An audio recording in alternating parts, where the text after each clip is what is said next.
How you doing, guys? Big Mac Down School here again today, back once again with another episode of Warhammer Thoughty.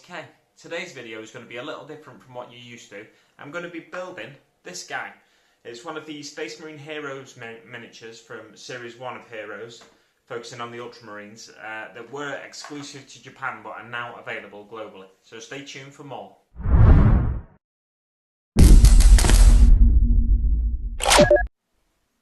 So first off, let's take a quick look around the packaging, see if there's any clues as to what's inside other than a Space Marine. There's just your standard warning stuff on the side there.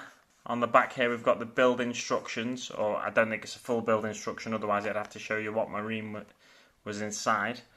Brother Castor is one of the Marines. That looks like that's the guy on the back here with the bolter going across his torso in the sort of standard Marine pose. No real other clues here on what's inside. There's some numbers here. I wonder if they could mean anything. Not too sure. The packaging is all sealed. So I've got to break that seal for this £5 miniature. Do I think a miniature is worth £5? A miniature, a single miniature that is not a special character or anything like that. And I think yes. If you like the pose that you get of the miniature, then I think that's worth £5. But I know there are people out there who wouldn't want to pay £5 for a bog standard Marine. So inside we've got blue plastic. Now an interesting thing about this sprue. Oh, should we see who we've got? Let's see. We've got Brother Titus. Let's learn about Brother Titus. Well, there's not anything on the card really.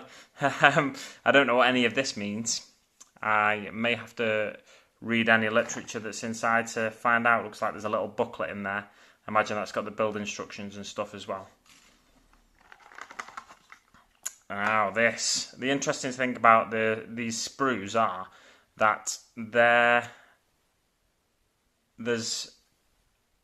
supposed to be so you can just twist them off the frame there.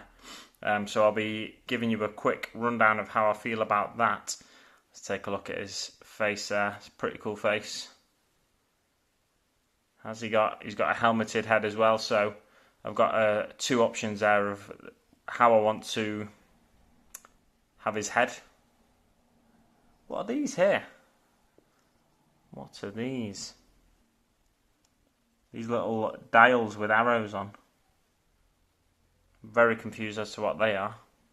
I wonder if they've got anything to do with the rules that may come in here. Let's find out. Here's your booklet, nothing else inside. So, your Space Marines Heroes booklet.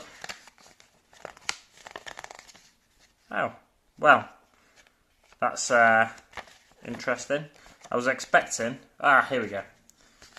So here's all of your Marines now. Forgive me if you can see that flickering light. I've got an LED bulb on and they tend to flicker a little bit on screen. So here's all the various poses of Marine you can get. You can get Brother Sergeant Sevastus, Brother Remus, Brother Castor, Brother Promethor, Brother Garrus, Brother Vaniel, Brother Gawain, and Brother Titus, who I've got at the bottom left corner there.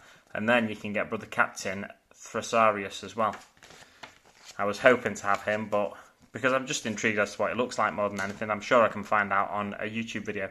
What I was hoping for there, though, was an explanation of what this sort of thing meant. There's no explanation there, so that remains a mystery. But let's see just how easy this is to de-sprue. I don't know if that's a word, de-sprue, but it's easy enough for the base. You just give it a couple of twists, you can feel it coming loose straight away. So that's perfect. Very interesting for someone who just wants to have a go at building a Citadel miniature. You don't have to buy any glue or anything either because the push fit. So let's twist his torso off.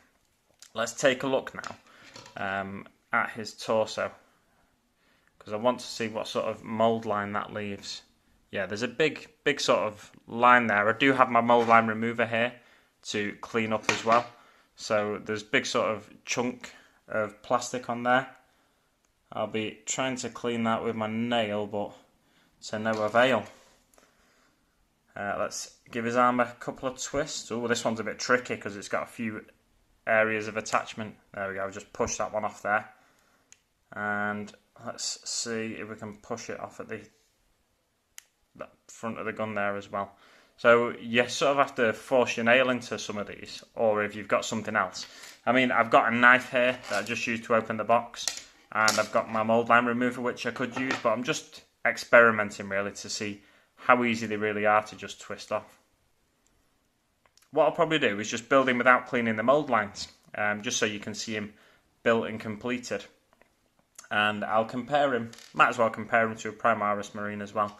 I'll stick the head with the helmet on for the time being, seeing as though I just pulled that off without even thinking. A little bit of sprue in between there. A little difficult to get my thumb in there to remove that bit of sprue. Interesting little shape of sprue there. You could use that as some sort of canister, a gas canister or something, if you wanted to, on a miniature. And the arm he's reloading his bolter. That's what's going on here. He's loading a magazine into his bolter. So, let's see how nicely this plastic just cleans up first. Yeah, it's nice that. Just scrapes right off. And there's a mould line here. I wanted to check it for mould lines as well. There's a mould line here running along the inside. There we go, we've caught the light there. Running along the underside of his arm. Nothing major on the shoulder pad or anything there, mould line wise. Let's just check his torso. There's one running down, which you kind of get standard on a lot of Marines, down the pauldron there. Is it a pauldron? Vambrace? It's not a pauldron. A pauldron's the thing that goes on your shoulder, isn't it? What are they called? The leg pieces, the leg armour.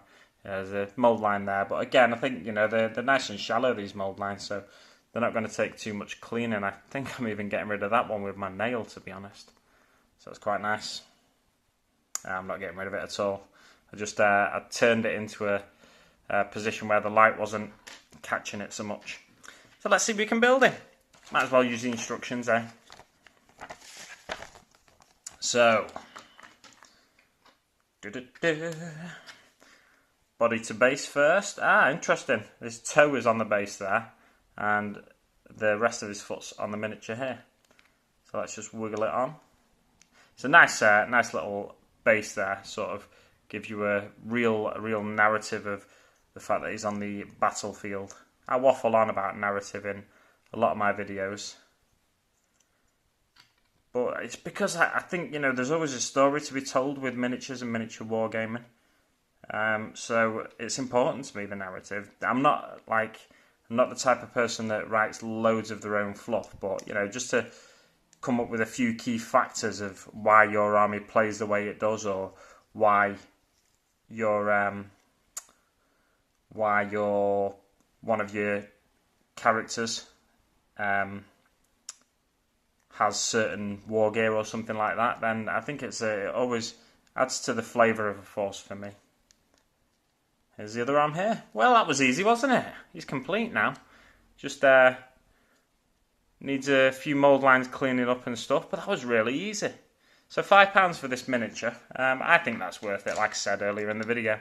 Let's find a Primaris Marine and compare him to him.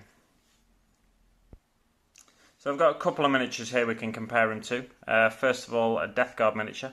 He's about the same height as a Death Guard Space Marine, and interestingly, they've sort of bulked out the Death Guard in the latest models they've made for them, but he comes up about the same height. So that's quite nice, quite good to know. And let's compare him to the Primaris Marine. Primaris Marine is a little bit taller than him, but not an awful lot. So you could easily get away with using these as Primaris Marines, I think, if you wanted to. But they've obviously not got the correct armour on, or the correct weapons. But if you just wanted to change your poses up a little bit in some Primaris units, it could be a useful miniature for you to get hold of. Yeah, there is a noticeable height difference actually, so I'd use it as a standard Marine really. What I'll be using this guy in is my Death Watch force, because I like the fact that they've all got different poses, these miniatures. I'll probably be picking up a few more in the future, But I think we can leave it there for now, guys. Yeah, let me know what you think in the comments below. Do you think it's £5 a miniature is too much for a miniature? You can get a squad of 5 Primaris Marines for I think £25, which is the same price as these single pose, single hero miniatures. So I think it's an interesting comparison. It's not a massively detailed miniature, but I just like the little poses they've got and the few little details here, like the bullet on the back of the shoulder pauldron. He's changing his ammo, which isn't something you always see, although you can get that in a few of the Space Marine kits out there already. So let me know what you think in the comments below, guys. Do you think it's worth it? Will you be willing to go for these blind boxes? Because that's exactly what they are. You don't know what you're getting inside until you've paid for it. Will you be going for some of them, or will you just be looking on eBay and maybe paying a little more for a certain one that you might want? Let me know what you think in the comments below. Thanks very much for watching, and I'll see you on the battlefield.